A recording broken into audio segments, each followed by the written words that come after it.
Wednesday night at 7 p.m. Eastern, 4 p.m. Pacific, all time zones in between, all around the world.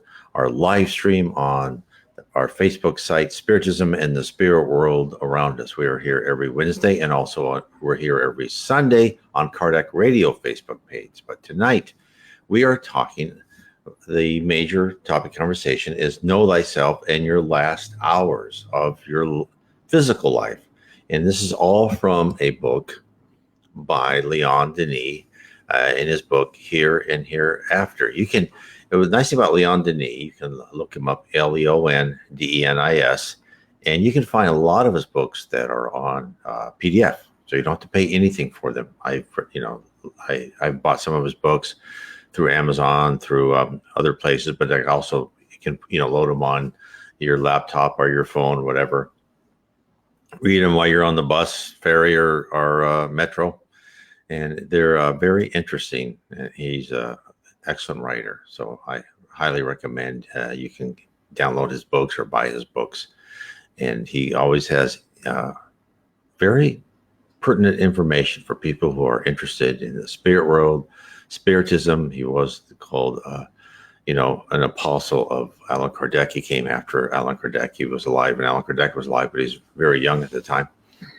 But he kept Spiritism. He talked about Spiritism in other places throughout France and other countries. So, but again, before I start on Leon Denis, why are we here? Well, we're here because of Allan Kardec. This is what I recommend everyone to read his book. Oh, that was wrong. Where'd it go? Hold on 1 second. Here we are. So this is Allan Kardec is the codifier of Spiritism. What he did is he asked 1,019 questions. He wrote other books besides, but this is the first book. 1,019 questions. He gave them the different mediums throughout France, and unless the mediums had same or similar answers, he did not put them in the book. He purposely said he did not want to depend on one spirit or one medium. He kept saying he's not a medium. Of course, we're all inspirational mediums, but he wanted to write down, and of course, he was told this in mediums meetings that he had a very important function to do, and that is to write down what the Spirit of Truth told him, because the Spirit of Truth is the consoler that was promised to us by Jesus in the New Testament. Of course, that came 1,850 years after, approximately, after Jesus was on Earth. And why? Why did Allan Kardec come at the time? And why did they tell us more? Because we were ready. Our level of technology and the level of our culture was ready for this information.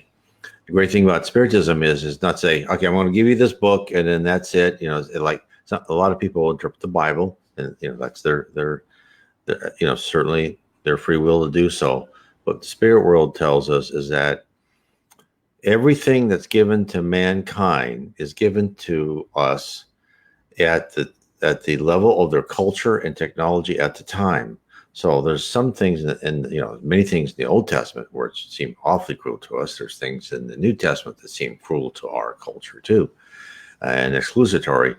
But if you had a philosophy, even like they said in the Spirits book, where you talked about reincarnation, you talked about a soul can come back as a man or a woman. You talk about it, marriage is a union between two souls. That would never. No one would just get to first base on what Jesus said. So that's why a lot of what he said was in parables, because he knew that the culture wasn't completely ready, but they were given hints of what was to come. Now, what to come was the Spirits book. What's great about Spiritism is they keep giving us more. So there's Allan Kardec gave us some, and then Leon Denis gave us more revelations. That's what I'm going to go through tonight. And then you have Chico Xavier, you have Jean Pierre, you have Divaldo Franco, you have others, mediums, bringing us messages from spirits.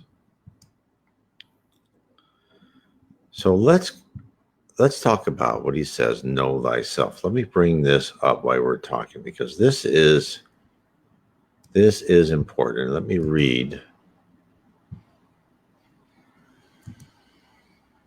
Do the opposite here. There we go. Okay, here is the spirit, which is more of a mass of energy of logic within the spirit world. The paraspirit kind of gives us our outside covering, even as a spirit, right? And of course, our minds, our spirit minds, control what we look like and the clothes we wear, if you know. And then, of course, when we're in our physical incarnation, our body. And when we're in our physical incarnation, our paraspirit wraps the body, connects all the cells. Each cell is somehow connected to the paraspirit. That's really what gives us life. So now let's talk about what Leon Denis said in his chapter. This is in the book Here and Hereafter on PDF. It's on page 102, chapter 29, Know Thyself. So let me give this information to you. Man, as we have seen, is a complex being. In him, three elements combine to form a living unity.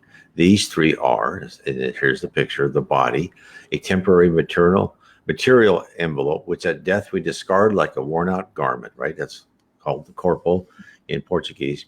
The paraspirit, a permanent fluidic envelope, imperceptible to our actual senses, that accompanies the soul in its travels, and with it, it is purified. The soul, which is the spirit, the intelligent principle, center of force, and seat of conscience and individuality. I see the word here. He says individuality. I see the word a lot in Spiritist literature is personality. We are this personality. The three elements, matter, fluid, and intelligence, closely united within us that constitute life, are to be found at the base of the universal order, of which they are the component parts, the fundamental substance. Thanks to them, man is a compendium of the universe, a microcosm containing like forces and submitted to like laws. Thus, we are led to believe that a perfect knowledge of our being would bring us, by analog, to the comprehension of the superior laws of the universe. But a perfect understanding of man has so far eluded the most perspicacious minds.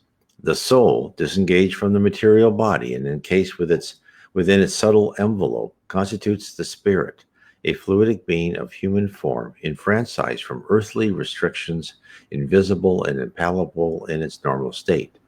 The spirit is therefore but a discarnate man. Each of us, at his hour, again becomes spirit. Turn by turn, death takes us back to the life of space. Then comes birth to restore us to this material world, again to resume the battle of life, a struggle essential to our improvement. The body might be compared to the armor the knight wears before battle, in which he removes when the fight is over. So this is one of the central themes of Spiritism, and one of the central messages that we get over and over by many mediums and many spirits is reincarnation. Why do we reincarnate? We reincarnate to improve ourselves in life after life after life. It is not a short process. It is a very long process. I have been horrible in my past lives for what I've been told. It's very interesting. People always talk about their past lives. They say all these great things. But every time the spirits tell me about my past life, it's always been something horrible that I've done. So maybe I now I believe that I should advertise myself as an example of a truly despicable person who, through the process of reincarnation, has become an okay, not so despicable person. Maybe that's what they're trying to tell me, and that's what I am the symbol of. So, do I have anything exciting to say, like I was so and so, and I was this wonderful person, or this? No, I have. I've said I've been in power, but I've misused it. Right? I have hurt people. I have been in battles. Everything that's not looked on too kindly in this day and age. So I think that's, I think through some wonderful process, which is reincarnation and karma. Reincarnation works with karma, is that I have been made to be, hopefully, other people agree with me, a better person. And now in this life, what does a better person mean?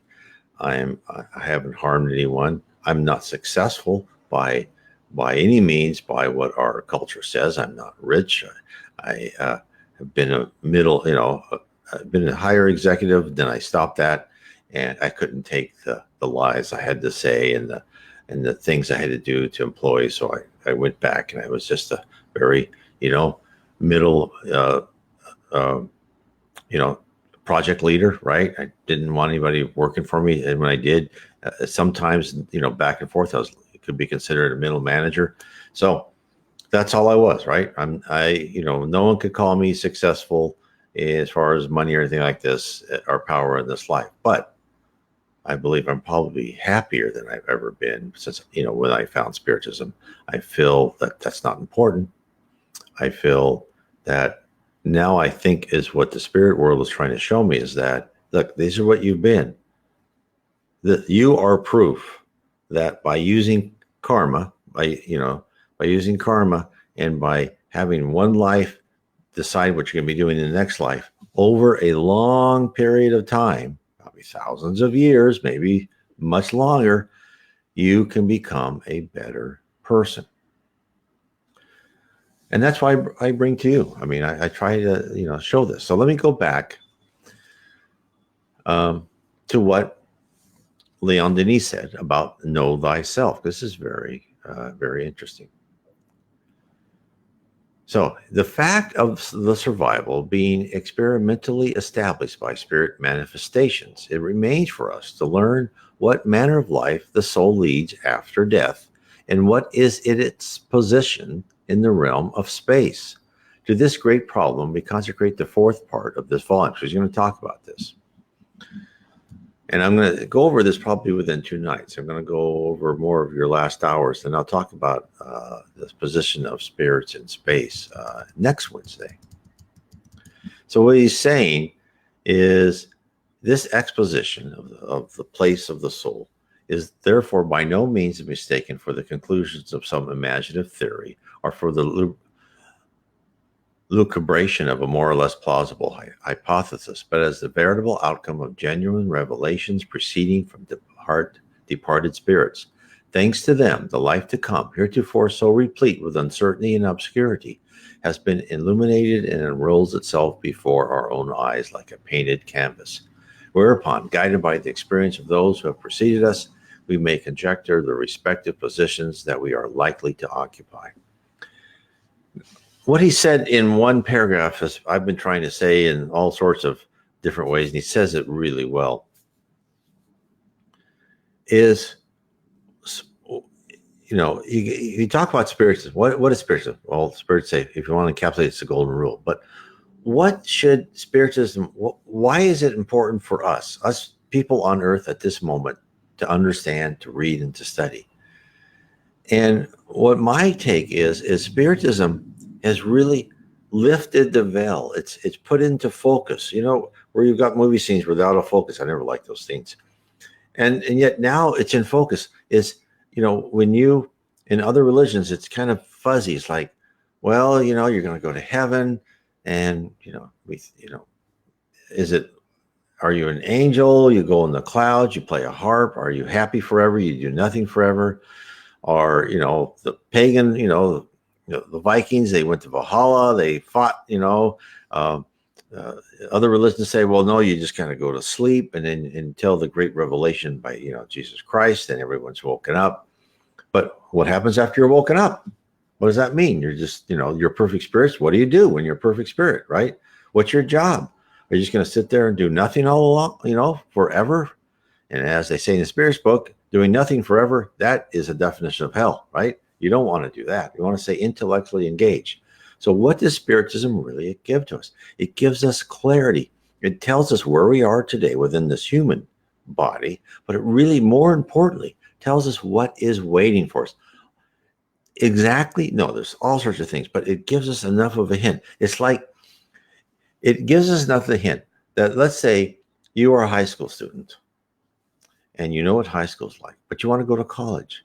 But then you drive to the college and you see all these different college buildings and you look through the windows and you go, well, the classroom kind of looks like what I was in high school, but sure looks bigger and it looks better. And boy, look at those people, they're all having fun. They're talking and some of them may not have that much fun, and then you go to another building, there's more stuff in there. And that's kind of what we found. They tell us heaven is not just one level, it's multiple levels. As you rise, as you are intellectually stimulated, as you study, even in heaven, I got news for you, learning never ends. When I say never ends, and then you add that with the postulate of you're an immortal spirit, it never ends, right? You're always learning, you're always doing something. And you go higher and higher until you get closer and closer to God as you go up. So this is why Spiritism, to me, it gives me the answers I've been looking for my whole life. So he goes on. He goes, the scope of this revelation is great indeed. It imparts to all our acts a fresh impulse. In the different positions allotted to spirits according to their merits, we behold the enactment of the law of justice, a law which we may no longer question. In its secret way and by a sublimely simple arrangement of all things, it rules the entire universe and everything that is therein. The knowledge of this satisfies our reasons and renders more bearable the woes of this life by strengthening our faith in the beyond. So, then in chapter 30, he talks about the last hour. Let me get a drink here.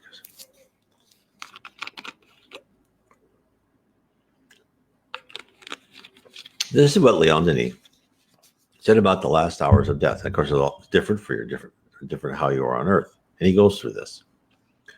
What occurs at the moment of death, and how does the spirit free itself from its prison of the flesh? What impressions and what sensations awaits it at this dread time? This is what we should all like to know, since we must, each one of us, undergo this ordeal. Tomorrow, life may desert us. From death, none of us can escape. So then he goes on, he says, happily, spirits in great numbers have come to enlighten us, where religion and philosophy had left us in ignorance.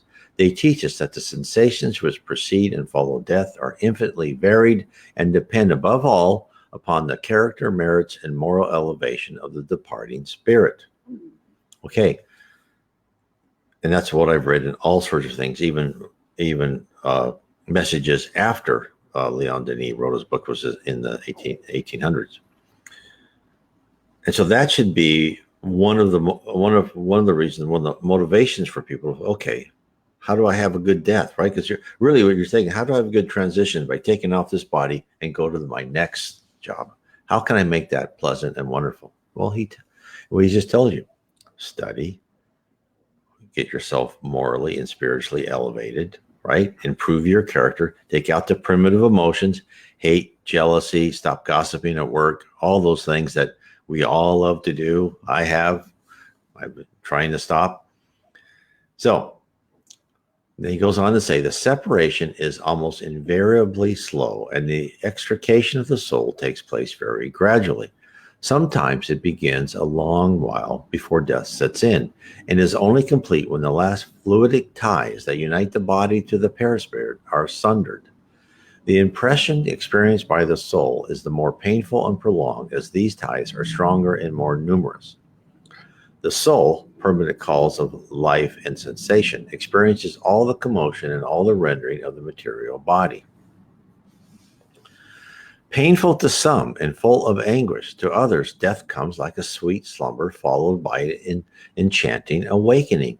The extrication is rapid and the crossing is easy to him who is already detached from the things of this world, who has fulfilled his duties and aspires to spiritual life.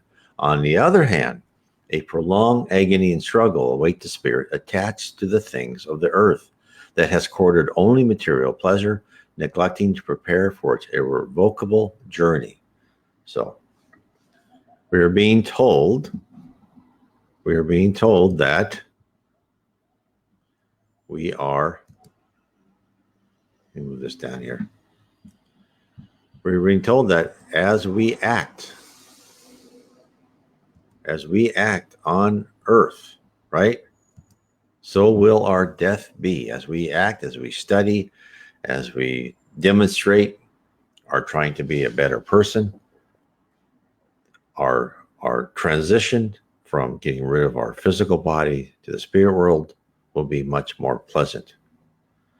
I mean, the stories of the spirits telling us of people who are abnormally attached, like to their house or a certain object, a picture. There's one story by Henri Louis talking by uh, psychometry, and there was a spirit that just was always, they were in the museum, and there was a spirit who was attached to this picture. It was obsessing. He could never, that poor spirit, I think it was a woman, could never get herself away from this massive object of art she loved. And it was, stopping her from rising in the spirit world and stopping her from enjoying life in the spirit world. Just like people who are not good people, who are criminals or whatever, that go down into the abyss or the lower zone, the life in the spirit world is not that enjoyable. It's because you are close to people who are like you. So he goes on to say, in any event, however, the separation of the soul and body is followed by a period of trouble, brief for the righteous and good spirit, who soon awakens to all the beauties of the heavenly life, but which is very long, sometimes spanning years, for the culpable souls, impregnated with gross fluids. Long after death, many of these still deem themselves to be living the life of the body, and I've seen that. I've seen that going to mediums meeting. I cannot express to you how amazing it is when you go to mediums meeting, and this is the type of meeting that is there to help spirits, right, who kind of not know where they are. How many poor spirits do not know that they are actually dead? Because they see themselves, right? They can touch themselves, they see themselves, and then they go to you, and if they're dead and they wander around, if they're on the crust of the earth, they look at us and they say, "Hey, how come you can't hear me?" Because to them, they look like you, because their mind thinks they look like you.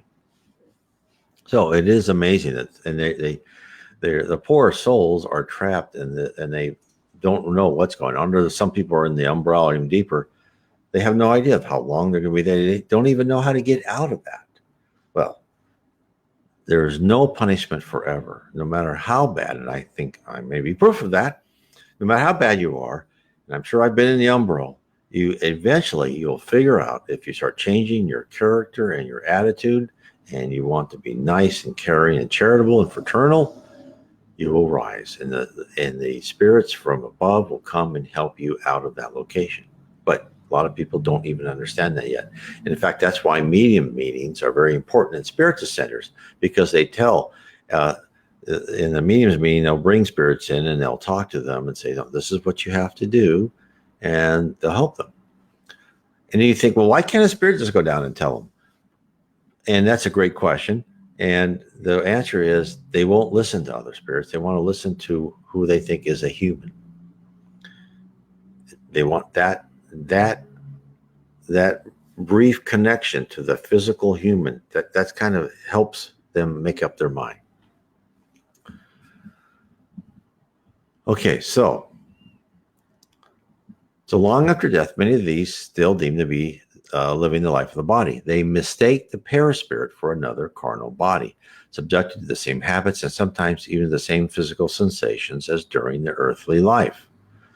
Other spirits of an inferior order awake to find themselves steeped in darkness alone, in the deepest gloom.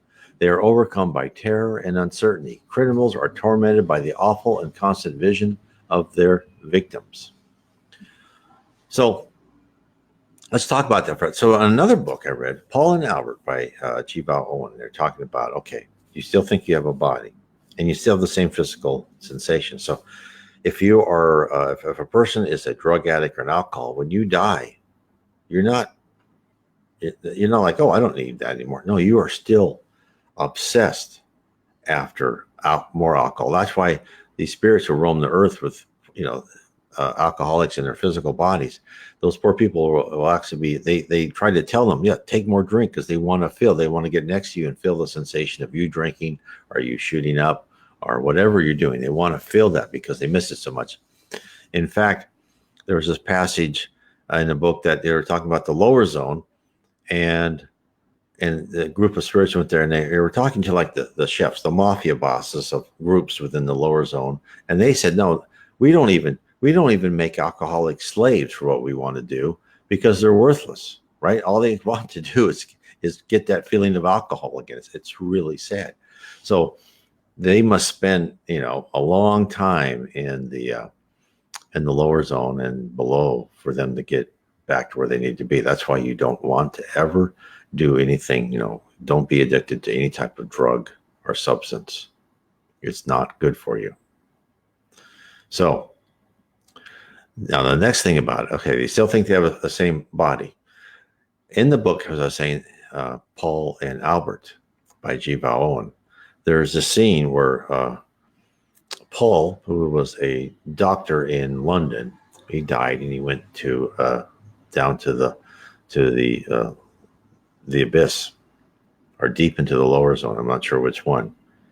And he woke up, and he had his suit on, but he was smaller than his suit. He was misshapen, and he kind of wandered around. I'll just give you one scene. He wandered around, and he came to this group. He was in the back, and you're looking there. There's these two people on the stage. This is all down in the lower zone. This is how cruel they are. And then they see him. They go, you come here. And he didn't want to come there, but by the force of their will, like, look, these people down in the lower zone, you think they're just in the movies, they're running around like zombies. And even in the movie No Solar, or Astral City, that you'll see here, they're kind of wandering around disorganized.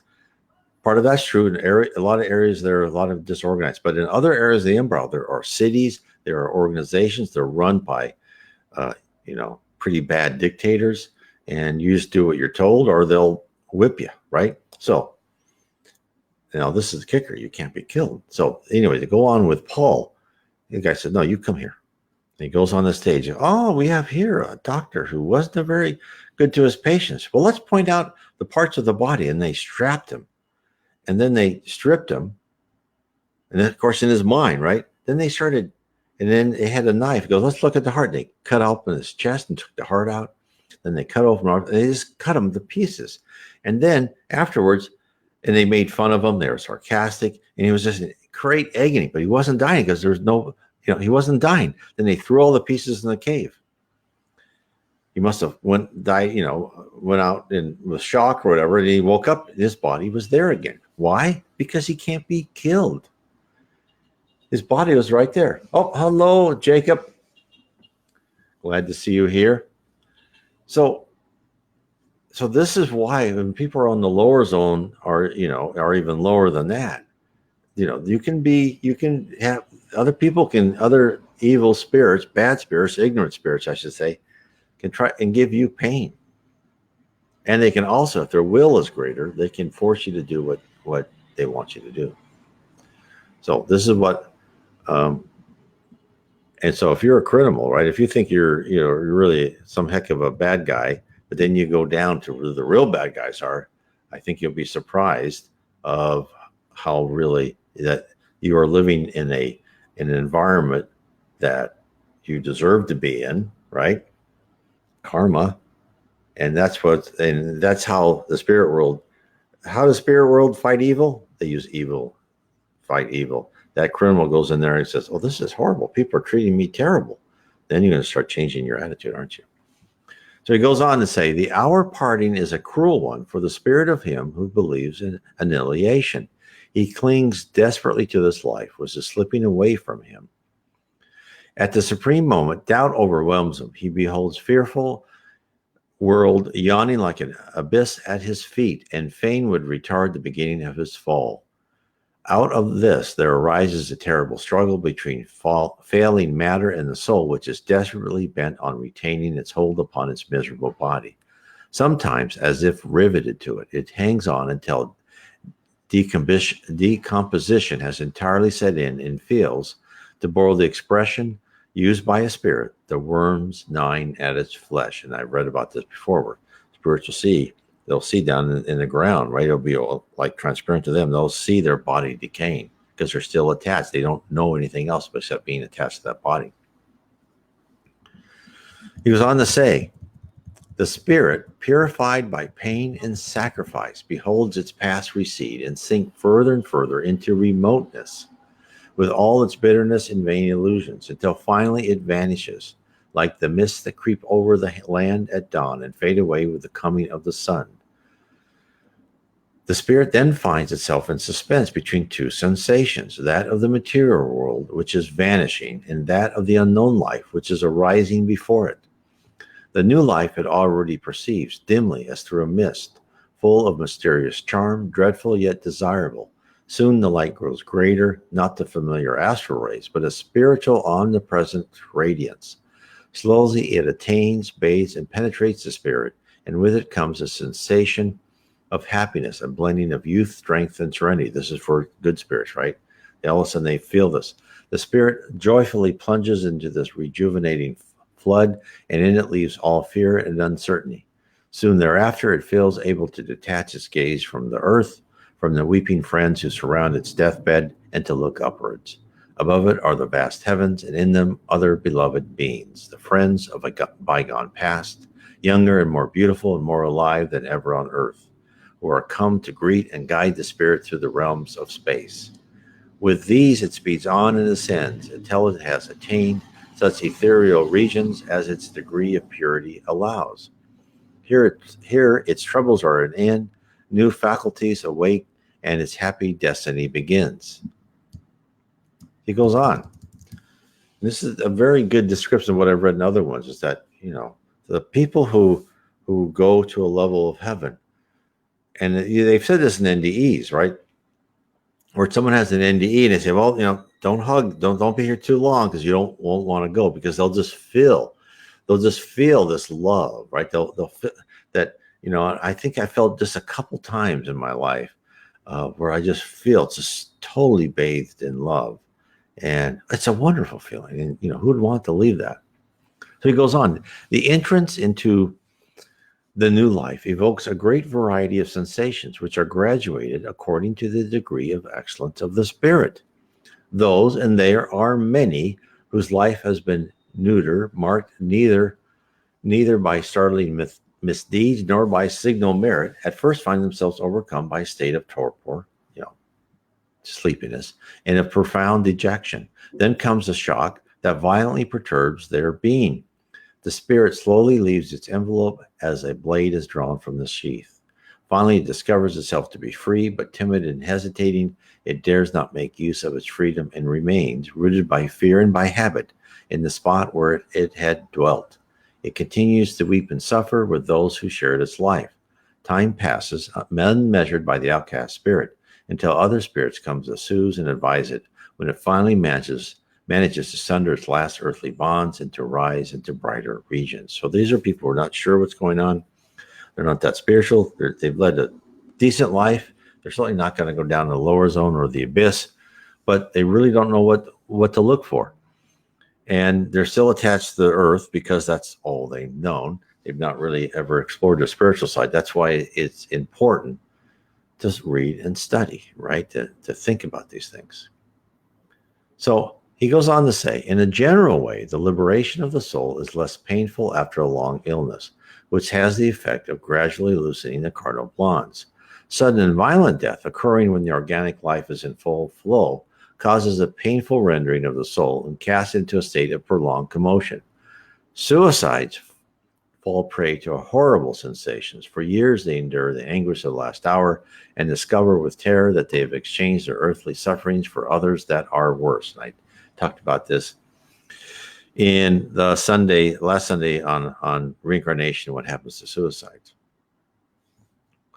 The knowledge of the spiritual future, of course, it depends, right? Some suicides, some people who are generally unfairly driven to suicides and terrible things happen to them are treated much nicer, right? There's in the book, one of the books by Jivo and Reverend Jivo, and this woman committed suicide. But what happened was her husband was very cruel to her. She had a baby. Her husband killed the baby, and he beat her, and then she committed suicide. So the spirit world, in that circumstance, the spirit world brought her right into heaven, helped her through that. So there's always, There's anything I say, always measure it. There's always, you know, millions of combinations, right? And there's gray, right? It's not all black and white. You're good, you're bad. No, the spirit world says we're all part and parcel of each, right? There's no pure good until you're a perfect spirit, and there's never any pure bad. Even the worst person you can think of is someday going to become a pure spirit, right? So that means Stalin, Hitler, Mao. I even hate saying those names, but someday, right? Castro, right? The dictator of North Korea, all him and his father and grandfather, someday they will be good spirits, right? Because as I said at the start of this talk, I wasn't a good person. At least, hopefully I'm better now. But everyone at some time will become a better person. As weird as that seems, but that shows you God's justice, right? These people who have been truly bad and truly hurt other people will have to go, as I did, right? As I truly hurt other people in the past lives, will have to go through reincarnations that are lives that are not pleasant, because they'll learn, okay, this is what you did to them. How's that feel? And of course, that's what happens when we go into the lower zone or below. Is okay, this is how you treat other people. How would you like everyone treating you as you treated others? Well, good luck with that. Have fun. And the answer is no, you're not going to have fun. So he goes on to say, the knowledge of the spiritual future and the study of the laws that govern discarnations are of much benefit in preparing us for death. They may render our last hours easier, facilitate our liberation, and enable us to place ourselves more readily in the new world which is open to us. Then he goes on to the judgment. And everyone's heard that. And you see this in NDEs. It's, I had this group around me and I was judged, but I never felt judged, right? Almost universally, I've never seen anyone that says, oh, they were mean to me. No, it's always like, let's talk about this. Let's just, it's just like done in such a nice manner. So he goes on to say, the more subtle and rarefied the constituent molecules of the perispirit, the quicker the discarnation, the broader horizons that are open to the spirit. So it's a natural law, analogous to those of gravitation and attractions, which decrees the destiny of the soul after death. The impure spirit, weighed down by material fluids, remains confined to the lower strata of the earthly atmosphere, whereas the virtuous soul, whose envelope is purified and subtle, joyfully speeds rapid as thought into the infinite azure. The recompense or chastisement of the spirit proceeds from its own conscience. It comes from within and not from without. And I've said this many times. And the spirit tells us, your own worst judge is yourself. And he goes, and it may quote him, the spirit is its own judge. When the vestment of flesh has fallen away, the light penetrates and the soul is laid bare. Then within it there appears, clear cut as a living picture, all of its deeds, thoughts, and desires. Truly a solemn moment, an introspection full of anguish, often of disillusion. Memories and throngs start forth as the entire life slowly unrolls with its train of errors, boy, that's me, errors, weaknesses, and pain. From infancy to death, everything, thoughts and words and actions, spring forth out of the fostering shadow, becomes animated and lives again. The being beholds himself and reviews one by one as they occurred his past experiences, his falls, his ascents, his innumerable halts.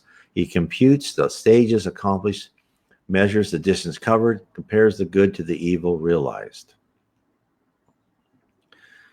Now, that doesn't sound too pleasant, because I'm sure that many people much better than I am, but I know I'll be very embarrassed when I see, even in this life, all the stupid, not good things I've done, right? And I've done many. It may carry on. At his call, like so many phantoms from out of the depth of an obscure past, arise forms that his soul has assumed in the course of successive lives. His memory beholds a long vista of bygone ages, which now appear as clear as a startling vision. He stands appalled before the many gloomy, bloody, passionate, and sad scenes of crime and sacrifice they display. Oh, In it, he discovers the reasons for such progress as he has accomplished, for the atonement he has made, for the condition in which he now finds himself. He perceives his past lives as rings upon an endless chain that continuously unwinds through successive centuries. The past, to his understanding, explains the present, and the present forecasts the future. This is the Spirit's great hour of moral torture. This evocation of the past entails the dread sentence of the judgment of his own conscience, which is, in a manner, the judgment of God. Painful though the self-examination may be, it is necessary, for it may form the basis of a new resolve which will lead to regeneration. So he's telling everything as it is, right? Everything I have read from other spirits, of course, Leon Denis puts it extremely well. And that's why we need to work on it now, right? Because imagine if you go through a normal life, even a normal life, you do things you're embarrassed about, for most of us, I would think. Imagine going through that and seeing every dumb thing you've done, every embarrassing thing, everything that you've hurt other people that you didn't want to hurt.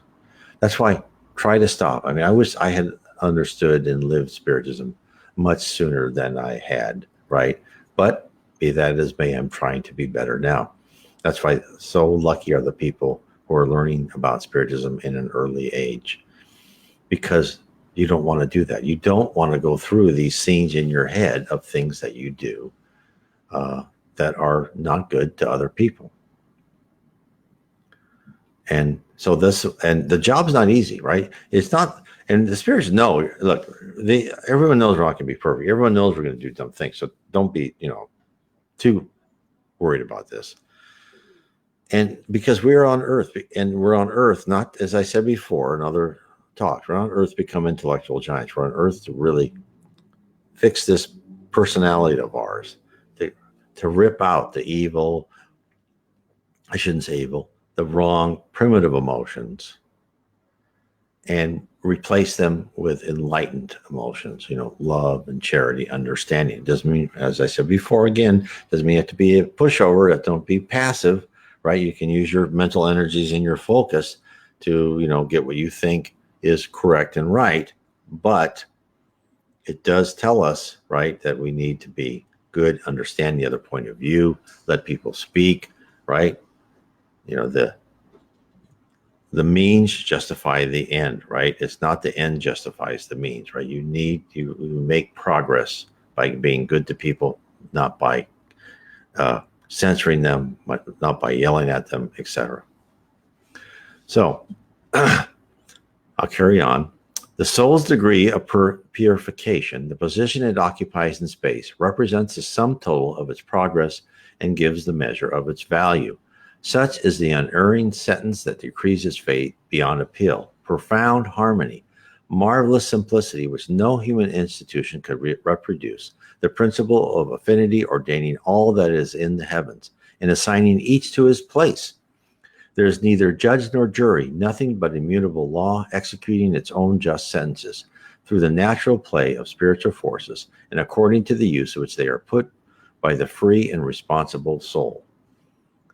So, I think that should show you that the law of affinity will automatically put us on the level we need to go. Now, then we can, through our own, as a spirit, for our own work, our work ethic, our passion for learning, going to school and studying, we can rise and rise. And if you're somehow in the lower zone, again, by starting to change your attitude, spirit helpers will come and get you out of that, right? So it's so important that we start changing ourselves here in this world, right? We start really concentrating on this. And that's why I think that one of the things I would like to encourage people to do is, if you're interested in Spiritism and you want to use me or someone else to get into it, right, to talk about it, is go to spiritismstudy.org. And on that, you can scroll down when you're on spiritismstudy.org. You can scroll down and you can say, get an appointment with myself or Sergio. There'll probably maybe other people. I'll use Skype or WhatsApp, right? We'll call, we'll talk. There's people I'm talking to. I don't say, oh, you got to learn this or you have to do this or whatever. No, it's like, we'll just talk. What concerns you? And we'll just talk about, hey, if you want to read this, fine. If not, that's fine too. Whatever you like to speak, and just ask questions. I don't certainly profess to know it all. I hope that I can point you in directions of where to be, but I'm hoping that can help you learn something about Spiritism. The other thing is to prepare yourself to really learn how to ascend. Is I recommend my book, How to Live Inner Peace Through Spiritism. And the links, I will post this live Facebook stream, this video on YouTube and my BitChute channel. Go to nwspiritism.com and you can subscribe to BitChute or the YouTube channel. Please hit the bell so they can tell you when it's there. Also, share this video, like the video, and of course, as I said before, subscribe. But How to Live Inner Peace of Spiritism will take and show you each step that you need to do in order to prepare yourself to ascend when you get out of this, when you leave this physical body. And it will actually, get yourself so you understand what's happening around you. You don't react to things as much as you would before, because it's all part of a plan. So I'd recommend you look at that. Then the other one, so that would help you understand that how to change your personality. Now, if you want to learn, I've gotten quite a few books, but it depends on what you'd like to know. But if you want to learn, I would recommend my series of 3 books. Starts with Heaven and Below. The second one, Spirits in the Spirit Universe. And the third one is How Spirits Guide Us. And these books really will tell you all about the spirit world, the lower zone and below. I'll give you examples of where these are, kind of what we're talking about tonight in much more depth, right? Tell you how people perceive and how Jesus governs and rules the heavens and the earth, or the heavens parts around earth. He's a governor of our planets, other planets besides. The spirits, the spirit universe tells about the attributes of spirits. How are spirits? What are spirits? What are spirits made of? How do spirits graduate into heaven? They don't just get a piece of paper. They're actually given more attributes. They're given more power. They become less matter and more energy, right? So these are all important. This will say, okay, use inner peace, right, through Spiritism. How to live inner peace through Spiritism. Well, this will prepare you, but to motivate you to really study, right, to really follow the steps, is learn about the spirit universe. Learn about why are we here? What are we working for? Because the more you know about heaven, it's like, I want to go there, right? If you want to go to Disney World or Disneyland, this is much better, right? You will live in a world where you have no sickness. You're never going to be unemployed, right? You're not going to starve to death. You're going to have friends. When you want to work, you're going to work on something that's going to be intellectually exciting for you. So I can't recommend enough that you learn. You don't have to read my books. You can read, the Spirits book or other books by Chico Xavier or Divaldo Franco. There's a lot of good books out there. But what I try to do is really organize it in a way to tell you this is how it looks, right? And of course, I've written other books like The 7 Tenets of Spiritism, which is like my personal journey of how I found Spiritism and how I see the signs and signals of Spiritism. So there's other things that you'll see if you go to my blog, nwspiritism.com, and on the right-hand side, you can scroll down and see the books, see the links to my Facebook page. Join my Facebook page, Spiritism, Spirit World Around Us. Share this, please, if you can, to other Facebook users, and get yourself ready, because this life is so short. This life is nothing. This will be over in a minute. If you divide the span of our life into infinity, we're like 0%, right? As small as you can get. That's how infinity works. So this is why we just should take each life and get to a better place, improve a little bit. No one's going to improve.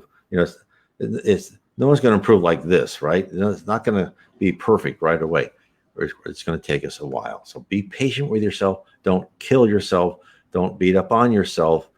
Just improve little things. Start with the little things and then keep building. Because what we're really doing is we're rewiring our personality, and no one can do that overnight, right? It all starts with small habits.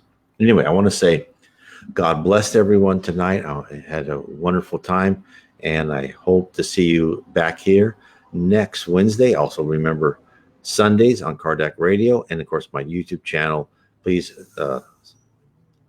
subscribe to my YouTube channel. Look at my YouTubes, and then you can also always write me or sign up for Spiritism, studyspiritism.org, and we can get together. Anyway, I'll see you later. God bless everyone.